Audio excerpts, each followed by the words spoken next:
முதல்ல இந்த தமிழ் தாய் வாழ்த்தவே இந்த தமிழ் தாய் வாழ்த்து பாடணுமா அப்படின்றது எனக்கு ஒரு பெரிய கேள்வி. இப்ப இருக்கக்கூடிய இந்த பாடல் இருக்கு இல்லையா, இந்த பாட்டு ரொம்ப அவுடேட்டடான ஒரு பாட்டு. விஜய் மாதிரியான ஒரு சூப்பர் ஸ்டார் முதலமைச்சர் இவரு இந்த நாட்டினுடைய பிரதமரை நேரடியாவே பார்த்து பேசும்போது ஒரு இந்த கோரிக்கையை முன்வைத்தாரா? என்ன நடந்துச்சுங்க? இந்த தீர்மானம் போடுறதுன்றது வந்து ஒரு அரசியல் விளையாட்டு. சட்டமன்றத்துல உட்கார்ந்துட்டு, அதாவது ஒரு இயலாமை, ஒரு காரியத்தை செய்ய முடியல, அதனால மக்கள்கிட்ட வந்து அவங்கள ஃபேஸ் பண்ண முடியல. அப்போ அதுக்கு ஒரு ஒரு ஒரு ஒரு செல்ஃப் டிஃபென்ஸ் வேணும். அதுக்காக தாவிக அரசு இந்த விஷயத்த பண்ணிருக்கிறாங்க. ஆங்கிலம் இல்லாம தமிழை பேச முடியலங்க. அவ்வளவு அவமானமான ஒரு செயல் இது. தமிழ்நாட்டுல எங்க தமிழ் இருக்கு சொல்லுங்க பாப்போம். எவன் ஒழுங்கான தமிழை பேசிக்கிட்டு இருக்கிறான்? முதலமைச்சரே அவங்க கட்சிய தாவேக்கான்னு சொல்லி நான் கேட்கவே இல்லைங்க. டிவிக்கேன்னு தானங்க சொல்றாரு அவரு. அப்படி எங்க தமிழை பத்தி இவர் எங்க தமிழ் உயிர்ன்றாரு? தமிழ் உயிர்னா அவங்க கட்சியை வந்து தமிழக வெற்றி கழகத்தை தாவேக்கான்னு தானே நீங்க சுருக்கி சொல்லணும். ஒரு பக்கம் தமிழ்னு பேசுற வேண்டிய, இன்னொரு பக்கம் அதற்கு நேர்மாறான செயல்பாடுகளை தான் செய்யறாங்க. எல்லா அரசுகளுமே அப்படிதான் செஞ்சிருக்கு. தாவேக்கா அதுல இருந்து எந்த விதிவிலக்கும் கிடையாது.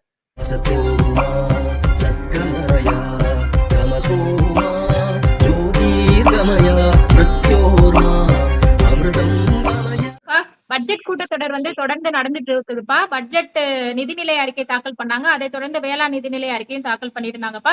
இது தொடர்பா அந்த நிதிநிலை அறிக்கை தொடர்பா வந்து நம்ம ஏற்கனவே நிறைய பேசிருக்கிறோம்ப்பா. அதுல சில விஷயங்கள், இன்னும் முக்கியமான விஷயங்கள் குறித்து வந்து நம்ம பேசலாம்ப்பா. தொடர்ந்து வந்து இப்ப இன்னைக்கு வந்து பாத்தீங்கன்னா இந்த தமிழ்தாய் வாழ்த்து அப்படிங்கிறது முதலமைச்சராக அவர் பொறுப்பேற்றதுல இருந்தே ஒரு சர்ச்சையா தொடர்ந்துட்டே இருக்குது. தொடர்ந்து வந்து அதற்கு எதிர்ப்பு குரல்களா வந்துட்டே இருந்துச்சோம். முதல்ல தமிழ்தாய் வாழ்த்து பாடணும் அப்படிங்கிறதோ, இது தொடர்பா வந்து இன்னைக்கு இந்த உணர்வு பூர்வமான விஷயத்துக்கு வந்து முதலமைச்சர் தனி தீர்மானம் கொண்டு வந்து அது வந்து ஒருமனதாக நிறைவேற்றப்பட்டிருக்குதுப்பா.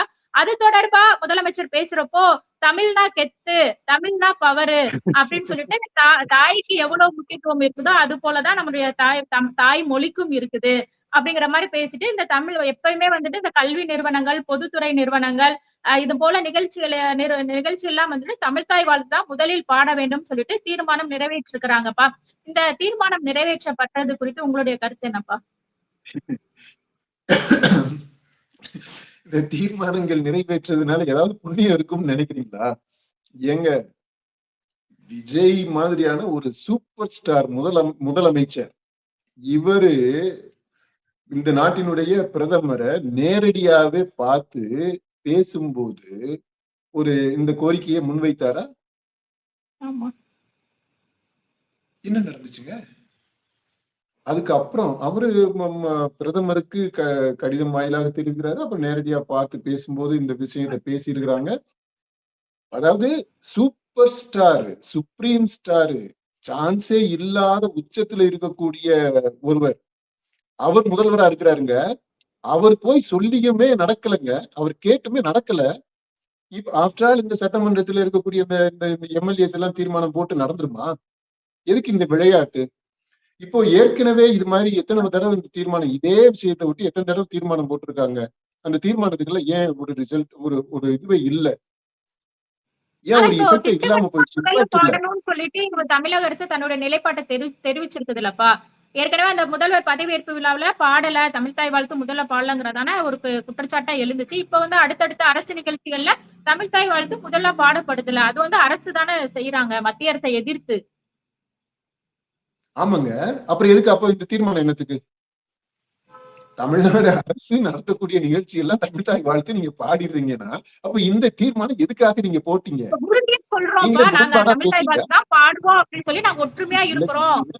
என்னங்க, என் வீட்டுல நான் வந்து சோறு சாப்பிடுவேன், கஞ்சியை சாப்பிடுறேன், கூழ குடிக்கிறேன், இதுக்கெல்லாம நான் போய் சொல்லிக்கிட்டு இருக்கணும்? என்ன முட்டாள்தனமா இருக்கு நீங்க பேசுறது? அது என்னன்னா, மத்திய அரசு நிகழ்வு இருக்குது இல்லையா, அந்த நிகழ்வுலையும் தமிழ்நாட்டுல நடக்கக்கூடிய எல்லா நிகழ்வுகளுக்கும் இந்த மாதிரி தமிழ்தாய் வாழ்த்து முதலில் பாடணும் அப்படின்றதுதான் கோரிக்கையா இருக்கும்னு நான் நினைக்கிறேன். ஆனா அதுலதான் மத்திய அரசு தெளிவாக நிலைப்பாடு எடுத்திருக்கிறாங்க. இந்தியா முழுமைக்குமே மத்திய அரசினுடைய நிகழ்வுகள் எல்லாத்திலையும் இதுதான் புரோட்டோகால். வந்தே மாதரம், அப்புறம் ஜனகணமன, அதுக்கப்புறம் அந்த மாநிலத்துல ஏதாவது ஒரு பாட்டு கீட்டுன்னு இருந்துச்சுன்னா அதை பாடிக்கங்க அப்படின்றதுதான். இதுதான் இந்தியா முழுக்க நடைமுறைப்படுத்த வேண்டிய புரோட்டோகால் அப்படின்ட்டு சொல்லிட்டாங்க. அதை ஸ்ட்ரிக்டா என்போர்ஸ் பண்றாங்க. இப்போ அதுல இருந்து விதிவிலக்கு கேட்டுத்தான் ஏற்கனவே நம்முடைய முதலமைச்சர் கேட்டிருக்கிறாரு. நேரடியா பார்த்தே கோரிக்கையை முன் வச்சிருக்கிறாரு. அதுக்கு எந்த விளைவும் இல்ல. இப்போ திரும்ப சட்டமன்றத்தை கூட்டி இதன் மூலமா ஒரு ரெசல்யூஷனை பாஸ் பண்ணி அதை திரும்ப மத்திய அரசுக்கு அனுப்ப போறாங்க. இப்போ எனக்கு என்னன்னா, முதல்வர் அவ்வளவு ஆற்றல் உள்ளவர், அவ்வளவு அதாவது நமக்கு தெரியும் இல்லையா, திரும்ப திரும்ப நான் சொல்ல தேவையில்லை. அப்படிப்பட்ட ஒரு முதல்வர் இருக்கும்போது அவராலேயே முடியாது. இப்ப இந்த சட்டமன்றத்துல சொல்லி நிறைவேற்றின உடனே நடந்துருமா அப்படின்றது ஒரு கேள்விங்க. ஒரு கேள்வியா தான் முன்வைக்கிறேன். அதாவது இந்த ரெசல்யூஷனால என்ன விளைவு ஏற்பட்ட போகுது ஒரு அப்படின்றது. முக்கியத்துவம், ஒரு பவர் இருக்குல்லப்பா. என்னங்க பவர் இருக்கு? இந்த பவர், இந்த தீர்மானம் போட்டு எதை நீங்க சாதிச்சிருக்கீங்க? ஒண்ணு சொல்லுங்க பாப்போம். இந்த தீர்மானம் தமிழக சட்டமன்றத்துல ஒரு தீர்மானத்தை போட்டதுனால காவிரி தண்ணி வந்துருச்சுன்னு சொல்லுங்க. இந்த தீர்மானம் போட்டதுனால கச்சத்தீவு வந்துருச்சுன்னு சொல்லுங்க. இல்ல பழைய கதைகளுக்குள்ள எல்லாம் நம்ம போக வேண்டாம். ஏன்னா இந்த தீர்மானம் போடுறதுன்றது வந்து ஒரு அரசியல் விளையாட்டு. சட்டமன்றத்தில் உட்கார்ந்துட்டு, அதாவது ஒரு இயலாமை, அதாவது ஒரு காரியத்தை செய்ய முடியல, அதனால மக்கள்கிட்ட வந்து அவங்கள ஃபேஸ் பண்ண முடியல. அப்போ அதுக்கு ஒரு ஒரு ஒரு ஒரு செல்ஃப் டிஃபென்ஸ் வேணும். அதுக்காக தாவிக அரசு இந்த விஷயத்த பண்ணியிருக்கிறாங்க. இதே மாதிரிதான் காவிரி பிரச்சனையில நம்ம பார்த்தோம். ஒரு ஒரு இயலாமைய மக்கள் முன்னாடி ஒத்துக்கிறது அப்படின்றது எந்த அரசுமே செய்யாது. அதனுடைய இதுதான். இப்ப தமிழ்தாய் வாழ்த்து தமிழ்நாட்டுல ஒரு பல்கலைக்கழகத்துல முதல்ல பாட முடியல. பாட மாட்டேன் அப்படின்ட்டு, பாட முடியாதுங்க, என்னால பாட முடியாது அப்படின்ட்டு அந்த துணைவேந்தரே ஒத்துக்கிறாரு. பாவம், அவரு அழுகாத குறையா பேசுறாரு. நான் என்ன செய்ய முடியும் அப்படின்றாரு. அப்போ அந்த டயத்திலேயே தாவிக அரசு வந்து இன்டர்வியூன் பண்ணிருக்கணும்ல. அல்ல அந்த ஃபங்க்ஷனை நடத்த மாட்டோம் அப்படின்னு அவங்க நடத்தாம தடுத்திருக்கலாம் இல்லையா? அது தமிழ்நாடு அரசுடைய கையில தானே இருக்குங்க. சட்டம் ஒழுங்கு பிரச்சனை வரும், ஏதாவது பிரச்சனை வரும், அதனால இந்த இந்த பட்டமளிப்பு விழாவை நாங்க தள்ளி வைக்கிறோம் அப்படின்னு செஞ்சிருக்க முடியும். ஏன் செய்ய முடியாது? ஏன்னா இது முதல்லயே தெரிஞ்சிடும். விழா நடக்கிறதுக்கு முன்னாடியே தெரிஞ்சிருச்சு இந்த மாதிரி இதுதான் புரோட்டோகால இருக்க போகுதுன்ட்டு. தமிழ் உயிர் அது இதுன்னு எல்லாம் பேசுறவங்க முதல்வர் சொன்னது வாயில ஏதாவது வந்துட போகுது அந்த மாதிரி அப்படி பேசுற இதுனா, இந்த அடுத்த கட்டமா ஒரு கன்ஃபரன்டேஷனா ஒரு நடவடிக்கை எடுத்திருக்கணும். ஆனா அந்த கன்ஃபரன்டேஷனுக்கு தாவேக அரசு தயாராக இல்லை. ஃபர்ஸ்ட் பாயிண்ட் தெளிவா சொல்லிட்டேன். ஓகே, அதனால அவங்க கேட்பாங்க, கிடைக்கலையா, நான் தனியா கேட்டேன் நடக்கல, வாங்க இப்ப நம்ம 4 பேர் சேர்ந்து கேட்போம். அதாவது சவால் விடுறது கிடையாது. இதை நீ செய்யாட்டி நடக்கிறதே வேற அப்படின்ற அந்த மாதிரி லாங்குவேஜ் வந்திருக்கா? ரெசல்யூஷன் பாஸ் பண்ணி கெஞ்சி கேட்டுக்கிறோம், அவ்வளவுதான். ஓகே, இது தமிழ்தாய் வாழ்த்து பொட்டிப்பா. எனக்கு இந்த தமிழ்தாய் வாழ்த்த முதல்ல பாடுறது, 2வது பாடுறது, 3வது பாடுறது அப்படின்றதுல எனக்கு வேறுபட்ட கருத்து இருக்கு. முதல்ல இந்த தமிழ்தாய் வாழ்த்தவே, இந்த தமிழ்தாய் வாழ்த்த பாடணுமா அப்படின்றது எனக்கு ஒரு பெரிய கேள்வி. இப்ப இருக்கக்கூடிய இந்த பாடல் இருக்கு இல்லையா, இந்த பாட்டு ரொம்ப அவுடேட்டடான ஒரு பாட்டு. ஓகே, அதுல நிறைய மாற்றங்களை ஏற்கனவே நம்ம தமிழ்தாய் வாழ்த்திலேயே நிறைய இதை வந்து டெலீட் பண்ணி விட்டுட்டு அதுக்கப்புறம் தான் இந்த பாட்டவே பாடுறோம். அதுக்கு பதிலா இன்னைக்கு எவ்வளவோ திறமைசாலிகள் இருக்கிறாங்க. தாவிகாவிலேயே ரொம்ப நல்ல திறமைசாலிகள்லாம் இருக்கிறாங்க. தமிழ் அறிஞர்கள் தாவிகா சார்புள்ளவங்க இருக்கிறாங்க.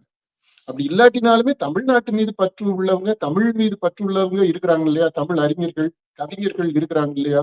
பெரிய கவிஞர்கள், சினிமாவில எல்லாம் அப்படி சூப்பரா பாட்டு எழுதக்கூடிய ஆட்கள் எல்லாம் கூட இருக்கிறாங்க.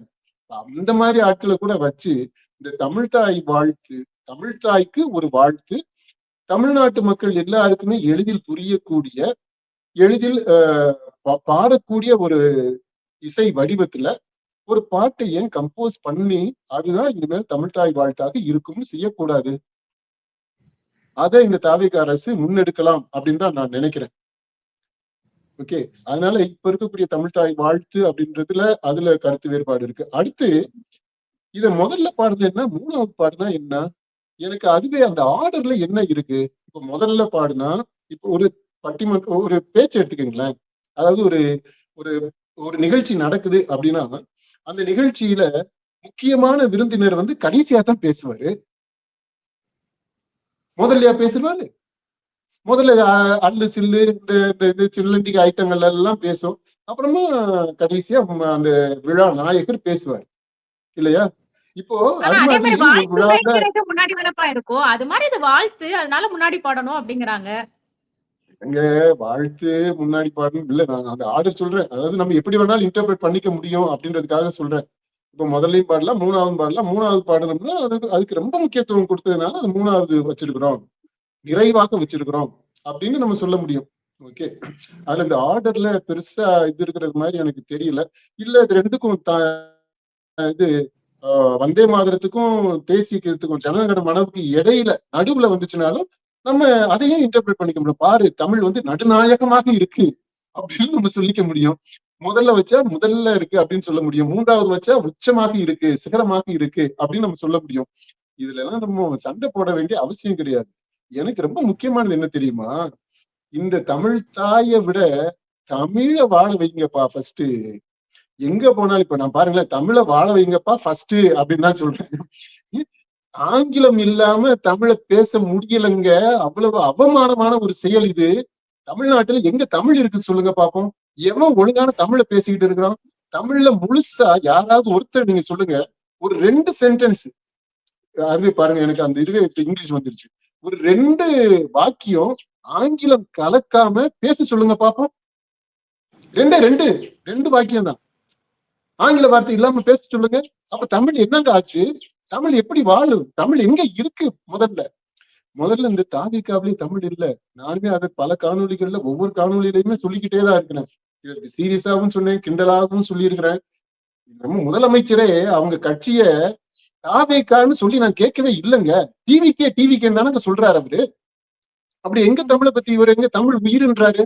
தமிழ் உயிர்னா அவங்க கட்சியை வந்து தமிழக வெற்றி கழகத்தை தாவேக்கான்னு தானே நீங்க சுருக்கி சொல்லணும். எல்லாமே டிஎம்கே அந்த மாதிரிதான் அவர் பேசுறாரு. இப்ப வரைக்குமே அவரால் ஒரு இதை கூட தமிழ்ல சொல்ல முடியலையேங்க. தமிழ்ல அவர் எழுதி வாசிக்கிறது தான். அப்படி வாசிக்கிறதே ஆங்கிலம் கலக்காம, அவ்வளவு ஆங்கிலம் கலக்காம பேச முடியாதா? ஏதோ 1-2 முக்கியமான டெக்னிக்கல் டேர்ம்ஸ் இருக்கு, அதை வந்து நம்ம ஆங்கிலத்துல தான் சொல்லணும் அப்படின்னா அதை சொல்லலாம், புரிஞ்சுக்கிறோம். சும்மா சரளமா பேசுறதே ஆங்கிலம் கலந்து பேசினாதான் அதுதான் தமிழ், அதுதான் ஸ்டைலு, அதுதான் ஜென்சி அப்படின்னா எவ்வளவு முட்டாள்தனமான ஒரு முடிவுங்க இது. இதெல்லாம் மாற்றணும்ல. அப்படித்தான் மக்கள் நினைச்சிட்டு இருக்காங்க. இந்த வார்த்தையை சொல்லியிருந்தாரு. பல மொழிகள் வந்து அழிஞ்சிட்டு இருக்குது. ஆனா நம்மளுடைய தமிழ் மொழிதான் வந்து காலகாலத்துக்கும் நீடித்து நிற்கக்கூடிய ஒரு மொழியாக இருக்குது அப்படிங்கறத வந்து அவர் சொல்லியிருந்தாரு. ஆனா இன்னைக்கு நிலைமையில வந்துட்டு நிறைய பள்ளிகள்லயே வந்துட்டு தமிழ் சொல்லிக் கொடுக்க கூடாத ஒரு நிலை இருக்குது. தமிழ் பாடமே இல்ல, விருப்பமான லாங்குவேஜை வந்து எடுத்துக்கலாம் அப்படிங்கிற மாதிரியும் சொல்லிட்டு இருக்காங்க. இன்னைக்கு நிலைமைக்கு அப்படிதான் இருக்கு. நிறைய சிபிஎஸ்இ பள்ளிகள் இதுதானே வளர்ந்துட்டே இருக்குது. அந்த முக்கியத்துவம் அப்படிங்கிறதே வந்து குறைஞ்சிட்டு அப்புறம் காலப்போக்குல பார்த்தா அந்த தமிழ் அப்படிங்கிறதே வந்து ஒரு அழியக்கூடிய மொழியா வந்து ஆயிரும்ல. ஆயிரும் இல்ல, ஆயிடுச்சு. தமிழ் அழிஞ்சுக்கிட்டு தான் இருக்கு. ஆக்சுவலா அதுதான் யதார்த்தங்க. நீங்க வந்து கணக்கு எடுத்து பாத்தீங்க அப்படின்னா தமிழ் மிக விரைவாக அழிஞ்சுக்கிட்டு வருது. அதாவது ஆக்சலரேட் ஆயிடுச்சு. அது அந்த விரைவுன்றது ரொம்ப அதிகமாயிடுச்சு. மிக இந்த ரேஞ்சில போச்சு அப்படின்னா கூடிய சீக்கிரத்திலேயே உங்க தலைமுறையிலேயே நீங்க உங்க வாழ்நாள்லயே நீங்க இந்த தமிழ் அழிகிறத பாத்துருவீங்க. தமிழ் எக்ஸ்டிங்க்ட் ஆயிடும். நான் என் காலம் முடிஞ்சிருச்சு, உங்க காலத்தை பத்தி சொல்றேன். அதுலயே நீங்க பார்க்க முடியும். அந்த அளவிற்கு அழிவை நோக்கி ரொம்ப வேகமா போய்கிட்டு இருக்கு தமிழ். அதுக்குதான் உதாரணமே நான் சொன்னேன் இல்லைங்க. பள்ளியில மட்டும் இல்ல, பள்ளிங்க பாருங்க, ஒரு பக்கம் கவர்மெண்ட் ஸ்கூல்ஸ் அரசு பள்ளிகள்ல மூடிக்கிட்டு இருக்கிறாங்க. இன்னொரு பக்கம் தமிழே இல்லாத, தமிழை ஒரு ஆப்ஷனாக வச்சிருக்கக்கூடிய பள்ளிகள் மிக அதிகமாக கட்டுக்கடங்காம எண்ணிக்கையில பெருகிக்கிட்டு வருது. அதுக்கு மிக எளிமையாக, அதாவது எந்த பிரச்சனையுமே இல்லாம உடனடியாக இந்த அரசு அனுமதி கொடுத்துக்கிட்டு இருக்கு. எந்த கண்டிஷனும் கிடையாது, எந்த இதுவுமே கிடையாது. அப்ளை பண்றீங்க, உடனே உங்களுக்கு வந்து பெர்மிஷன் கிடைக்குது. அந்த அளவுக்கு அதை பெருமையாக வேற இந்த அரசு சொல்லிக்கிறாங்க. ஆனா இந்த தமிழை பொறுத்த மட்டும் இல்ல, அங்க பாருங்க, நீங்க சொன்னீங்க இல்லையா, அதான் கரெக்டா அழகாத்தான் நீங்க சொல்றீங்க. அப்படித்தான் நடந்துகிட்டு இருக்கு. அந்த இதுதான் தமிழை அழிப்பதற்காகவே இந்த அரசுகள் எல்லாமே சேர்ந்து சதிவேலை செய்து அப்படின்னு தான் நம்ம சொல்ல முடியும். அப்படிதான் நான் நினைக்கிறேன். ஏன்னா ஒரு பக்கம் தமிழ் தமிழ்னு பேசுறவங்க இன்னொரு பக்கம் அதற்கு நேர்மாறான செயல்பாடுகளை தான் செய்யறாங்க. எல்லா அரசுகளுமே அப்படிதான் செஞ்சிருக்கு. தாவேக்கா அதுல இருந்து எந்த விதிவிலக்கும் கிடையாது. இதை நான் ஆணித்தரமா உறுதியாகவே தான் நான் சொல்றேன். முதலமைச்சர் வந்து சட்டசபையில ஒரு உணர்ச்சி இல்லாம சும்மா வெறுமனே இப்படி உட்கார்ந்துட்டு இருக்காரு. ஏன்னா அவர் வந்து பிரச்சார டைம்லயும் சரி, முதலமைச்சரா பொறுப்பேற்கிறது சில நிகழ்ச்சிகளை வந்துட்டு சுவாரஸ்யமா அவருடைய செயல்களை ரசிச்சு பார்த்தோம். நிறைய ரீல்ஸுக்கு வந்து நிறைய அவருடைய செயல்கள்லாம் எடுத்து போட்ட காட்சியெல்லாம் பார்க்க முடிஞ்சுச்சு. ஆனா வந்து இப்போ சட்டசபையில வந்துட்டு ஒரு மாதிரி உட்கார்ந்துட்டு இருக்காரு, என்ன யோசிச்சுட்டு இருக்கிறாரு, அதான் ரசிக்கக்கூடிய விதத்துல வந்து முதலமைச்சர் இல்ல அப்படிங்கிற குற்றச்சாட்டுகள்லாம் வந்து எழுதிட்டு இருந்த நிலையில இன்னைக்கு வந்து பாத்தீங்கன்னா ரொம்ப குலுங்கி குலுங்கி சிரிக்கக்கூடிய காட்சிகள்லாம் பார்க்க முடிஞ்சு. அதாவது திமுக எம்எல்ஏக்களுக்கும் அமைச்சர்களுக்கும் இடையே இருந்த அந்த காரசாரமான விவாதம்லாம் நல்ல ஒரு ஆரோக்கியமான வாதமா தான் இருந்துச்சு. அதுல வந்து முதலமைச்சர் ரசிச்சு ஒவ்வொரு பதில்களுக்கும் கேள்விகளுக்கும் ரசிச்சு சிரிச்சாரு. அது வந்து பாக்குறதுக்கே ரொம்ப நல்லா இருந்துச்சுப்பா. இது மாதிரி இந்த பட்ஜெட் கூட்டத்தொடர் முழுவதுமே வந்து இருந்தாருன்னா பாக்குறதுக்கு வந்து அது முதலமைச்சர் ரொம்ப ரிலாக்ஸா இருக்கிறாரு, டென்ஷனா இல்லாம இருக்கிறாரு அப்படிங்கிறத பாக்குறப்போ ஒரு நல்ல இதா இருக்கணும்ப்பா. ஏன்னா ரசிச்சே பார்த்தாங்க. இப்போ திடீர்னு வந்து அவர் மூடு மாத்தினதுனால ஒரு என்ன இது மூட்ல இருக்கிறானே தெரியாம இருந்துச்சு. இப்ப சிரிக்கிறப்போ வந்துட்டு ஒரு நல்ல சட்டசபையே வந்து பாக்குறதுக்கு நல்லா இருந்துச்சுப்பா. சூப்பர். அதான்ப்பா இது வரைக்கும் இந்த கிராம பகுதியில அந்த இருள் அடிச்சது மாதிரி இருக்கிறதுன்னு சொல்லுவாங்க. இப்ப ஏறத்தாழ அப்படித்தான் அவருடைய இருள் அடிச்சது மாதிரி தான் அந்த சட்டமன்றத்துல உட்கார்ந்து இருந்தாரு. இப்போ ரிலாக்ஸ்டா இருக்கிறாரு. ஆக்சுவலா விஜய் எப்படி தெரியுமா, நீங்க நம்ம ஏற்கனவே பல இடங்கள்ல அந்த ஒரிஜினல் விஜய், தி அத்தன்டிக் விஜய், இன்னொரு விஜய் வந்து நடிக்கிற விஜய், அப்புறம் எழுதி கொடுத்தது சொல்ற விஜய், இயல்பான விஜய் இருக்கிறார் இல்லையா, அந்த விஜய் வந்து ரொம்ப சூப்பரான விஜய்ங்க. நீங்க பாருங்களேன், உதாரணமா சில இடங்கள்ல அந்த ஜெனுவனான அந்த அத்தன்டிக் இயல்பான விஜய் வெளியில வருவாரு சில இடங்கள்ல. அதை நம்ம காணொலிகள்ல அங்கங்க சுட்டி காட்டி இருக்கிறோம். ஓகே, இப்ப அதே மாதிரி இந்த சட்டமன்றத்துல ஒரு இயல்பான விஜயா இருந்தாருன்னா ரொம்ப சிறப்பாக இருக்கும். ஆக்சுவலா இயல்பான விஜய் வந்து கொஞ்சம் நக்கல் பிடிச்ச பேர் வழி, கிண்டல் பண்ணக்கூடியவர். நான் பாசிட்டிவா சொல்றேங்க. ரொம்ப நக்கல் பண்றவரு, அந்த நையாண்டி, அந்த சட்டில அந்த சார்கசம், அதெல்லாமே அவருடைய இதுல இருக்கும், ரசிக்கக்கூடிய விதத்துல இருக்கும். அதாவது ஒரு விதத்துல சொல்ல போனா இந்த கம்பாரிசன் பண்ணலாம்னு தான் நினைக்கிறேன்.